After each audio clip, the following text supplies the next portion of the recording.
আজকের এই হীরক জয়ন্তী অনুষ্ঠানের পার্বতী দ্বিমুখী উচ্চ বিদ্যালয়ের আমি 1987 সালের ক্যাডেট ছিলাম। 1987 সালে এই পার্বতী দ্বিমুখী উচ্চ বিদ্যালয় থেকে আমি এসএসসি পাস করি এবং বর্তমানে আমি আমার সংসার জীবনে ব্যস্ত।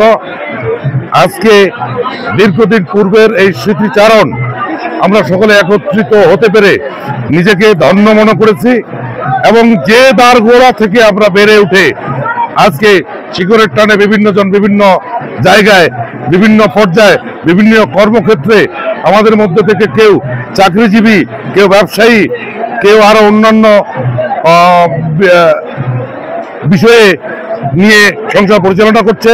আজকে এই স্কুলের এই ছাত্রছাত্রী, আমাদের এই ছেলে মেয়ে সন্তান আজকে দীর্ঘ 70 বছর পূর্তি উপলক্ষে আমরা সকলে একসঙ্গে মিলিত হতে পেরেছি। এর জন্য আমি নিজেকে গৌরবান্বিত মনে করি এবং এই প্রতিষ্ঠানের যে প্রাচীন প্রাচুর্য আজকে আমাদের মনে পড়ে যায়।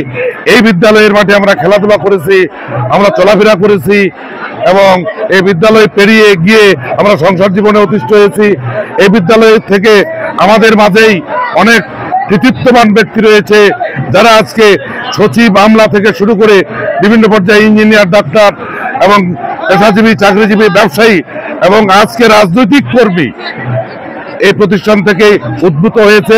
আজকে আমরা সকলে একসঙ্গে মিলিত হয়েছি এবং আগামীতে আমরা আমাদের জীবনে আর পাবো কিনা এই স্মৃতিচারণটুকু ধরে রাখতে চাই এবং এখানে উত্তরোত্তর এই বিদ্যালয়ে আমাদের স্মৃতি যেন আজীবন চলমান থাকে এবং আমাদের নেক্সট প্রজন্ম যারা এই বিদ্যালয়ের এই ছাত্রছাত্রী তারা যেন এটাকে পালন করে আসে এবং অনুসরণ করে আসে। এটাই আজকে আমাদের অভিব্যক্তি বা আমার ব্যক্তিগতভাবে অভিব্যক্তি। আমি নিজেকে ধন্য মনে করছি।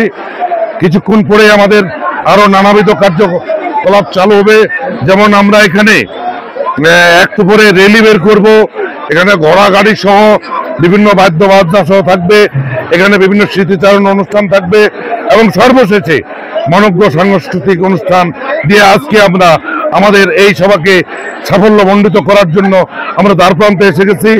আশা করি ইনশাল্লাহ সকলের সার্বিক সহযোগিতায় আমরা সফলতা অর্জন করতে পারবো বলে আমি বিশ্বাস রাখি। এটুকুই আমার হলো বক্তব্য। ধন্যবাদ।